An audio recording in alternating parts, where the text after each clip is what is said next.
Hello, ladies and gentlemen. The moment has finally arrived. Chaos Dwarves are a thing. We can finally talk about it. It is confirmed, and we're going to go through the blog post right now as well. So let me go ahead and start off by saying, welcome to the Forge of Chaos Dwarves, and we're going to be introducing Astragoth Ironhand. And so you're going to have a lovely trailer to watch, but we'll jump past that one, and especially since you can pre-order it at 10% off, I would highly recommend doing so. The legendary characters is the Astrogoth Ironhand, the High Priest of Hashut, Drazhoath the Ashen, the Sorcerer Prophet of Hashut, and Zetan the Black, the Commander of the Tower Tsar. If you've actually played the Chaos Dwarves Modern Warhammer 2, you'll be familiar with a couple of these characters. But we have a legendary Hobgoblin hero himself, which is Gorduz Backstabber, and very excited for all these kind of stuff. So we're going to go through the mechanics and the things that we have within the blog post. There's some really, really cool stuff that they've added into this. And one thing I want to just start off this post and say, this is going to revolutionize the way that outposts are leveraged and utilized. The Chaos Dwarves fundamentally will have, if we go off lore, they have the best artillery in the goddamn world. They're incredible. Their machines of war are, no one can really match them. And so it's going to be pretty scary to see the absolute carnage that they will bring to the table. But keep in mind that becoming friends with the Chaos Dwarves will be relatively difficult. And you can see here's the big man himself. This is the High Priest of Hashut. And his character model looks absolutely awesome. I mean, you've got to respect the hat game, though. Like, low-key, the hat game is important there. And so he's going to have a mixed spell lore, Fire and Hashut, which is obviously confirmed that there is a new school of magic in here, which is good to see. We do know that, obviously, Hashut, the magic school, the more that the person casts it, the more likely they are to turn to stone. So I'm not sure how they're going to balance that out, or if that is going to be a mechanic. Maybe the higher level they are, the less chance of miscasting, or something along the lines of that. It'll be interesting to see how they balance it out. Very interested indeed, as Chaos Dwarves have been long awaited, and the Chaos Dwarves exclusively, are somebody that I have nothing but love for. I've very much been a dwarf main, and the dynamics between normal dwarves like Thorgrim and the Chaos Dwarves is always quite amusing, because Thorgrim would pretend they don't even exist, as that's how much he hates them. But we can see this is the legendary hero, so this is what we'll be able to grab ourselves. Focusing on melee combat, the sneaky fellow works his way behind enemy lines, either on foot or mounted afoot, a goblin wolf for faster movement. So similar to what we're expecting with the goblin heroes that we currently have, potentially. Going to be curious to see if he is, kind of like an armor piercing based, or what kind of damage compositions he's going to have, because it will very much change how the character can be used, because right now the goblin on wolf riders are relatively weak. You can't really trust them to fight anything. So you got to be careful there. But this is the thing that I wanted to really deep dive into. This right here. Campaign. Economy and labor. I'm not sure about you guys, but what does this remind you of? What does this remind you of? To me, this completely reminds me of, that's right, the old slave mechanic for the Dark Elves. And currently what we're seeing is it is pure province based, as far as I can tell, and you can select where they go. So yeah, it very much looks like it is some kind of dark elf slave economy of as of Warhammer 2, but not sure. We'll have to play around with it and see what happens there. But obviously this will be the basis of the majority of the money that you make. And oh my god, World's Edge Mountains and the High Pass and Zorn Uzkul. Wait, so yeah, that's basically confirmed where they're starting then. So yeah, World's Edge Mountains, I believe the location is kind of expected. This will be within the areas of where Tretch is, right? So Tretch and the Slavers of Tsar, I think they're called. Those orcs around that area. So curious to see exactly where they're going to be placed, but it's going to be really cool.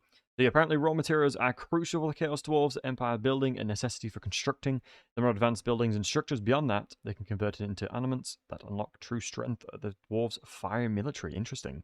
So you want to get labor, get raw materials, construct nightmarish buildings, and forge hellish weapons. Oh my goodness. Okay. So this is the Tower of Zar. So the power of treasury earned by winning battles, constructing outposts, utilizing factories, and selling elements via convoys. Okay, so they've got like a caravan mechanic, I'm guessing. The Chaos Dwarves have many avenues in which they can earn some serious coin. It's up to you to keep the gold flowing. Okay, that's pretty interesting to see. We can see that we've got research rate on this side. We've got immediately causes wall breaching when besieging. That's quite interesting.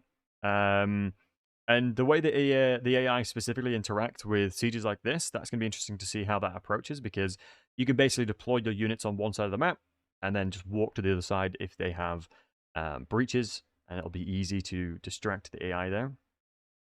So the Tower of the Tsar stands tall within the Kirsdorf capital of Tsar Nagrund, the political background for the Dowie Tsar, and a key to their success as the almighty faction of chaos, which makes perfect sense. The Chaos Dwarves are extremely powerful, and they are. I know on tabletop they were, they're not exactly balanced, but we'll see how they do it. I'm relatively worried. If you were to consider how they're going to be performing on multiplayer, because as we historically know, that a lot of the nerfs happen if they overperform in multiplayer, and I often really want them to kind of have it split, just take away single player and multiplayer's balance between the two, but we'll see what they do. I'm just kind of worried that they'll overperform in multiplayer and then cause massive nerfs across the board. Take the Ogre Iron Blasters, for example. They massively overperform in multiplayer. They were basically long-range shotguns that just killed everything, and they were gutted as part of it, but they're still pretty good now as short-range shotguns because of the way that the missiles spread. But it's going to be interesting to see how this works and how this functions. Judging from the start location, it should be relatively easy for you to snowball, as the Dwarven roster is going to be extremely powerful. So this is within the battles, and we've got Bull Sentinels, which are going to be effectively your main form of hammer and anvil. So these are really high armor and decent stats. So it's going to be interesting to see units akin to this, because in the dwarves that we know currently, they don't have any kind of beast akin to this, where you can't really do much when it comes to single entity killing with another single entity, because you don't really have any. Normally, you just shoot things to death, and that's basically your approach. But you can see that we have. Oh, wow. So, really cool looking stuff here. Texas guys, bonding across the battlefield on four legs isn't the only way to maneuver your unit. The Bale Taurus is a gigantic monster with the body of a bull. Oh my goodness. So these things are going to be ridiculously powerful. Very much looking forward to that.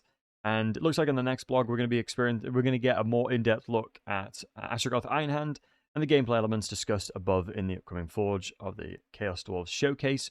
So nice. So we're going to get a little bit more information. And oh my goodness, thank God.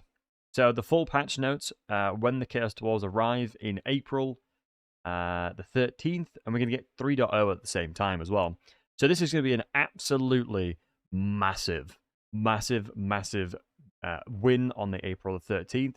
So yeah, very much looking forward to that. But just to kind of, we've got a little bit of a teaser here. The kind of teases a wee bit here.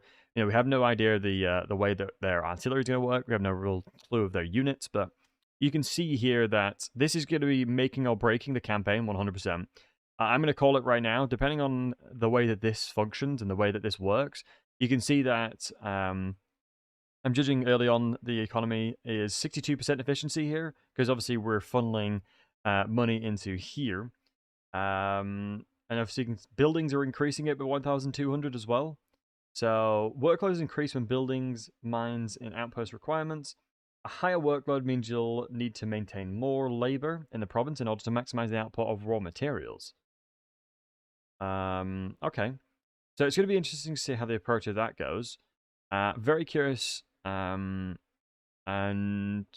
yeah, final thoughts. Basically, Chaos Dwarves are going to be pretty OP if this functioned similar to that of the way the Dark Elf slave economy worked, as it will be absolutely bonkers. As we all know, the Dark Elf slave economy in Warhammer 2 was honestly what made them such a powerhouse. And if this is similar to that, the Dark Elves will be looking in shame with their current slave economy, if this was akin to what it used to be like. And you can see there's labor actions as well. That's actually new. There's additional mechanics, so similar to what Slanesh can do. Within the commandery, you can do certain elements and interact with it. Get money, get diplomacy, get growth or public order. But this is similar over here as well. I'm going to be interested to see what they do. Also curious to see if it's difficult to maintain control because, beforehand, historically speaking, the higher the slaves you had there, the harder it was for the Dark Elves to actually maintain it. But we'll see what they do. And yeah, honestly, there's not a crazy amount of information here, but very much looking forward to this one. As getting the High Priest just right here is just so cool to see. And we can confirm, I'm pretty sure that we're from the trailer and what we've seen here, we're going to have a fair amount of greenskins and goblins and things like that as our chaff frontline. But we also want to make sure that we're leveraging some pretty nice looking units at the same time, as the Dawizar have some incredible melee and ranged units as well. But yeah, thank you for watching, guys. Have a wonderful day, and make sure to check out my other content. We'll be doing a lot of content on the Chaos Dwarves, so do make sure to subscribe. Thank you so much.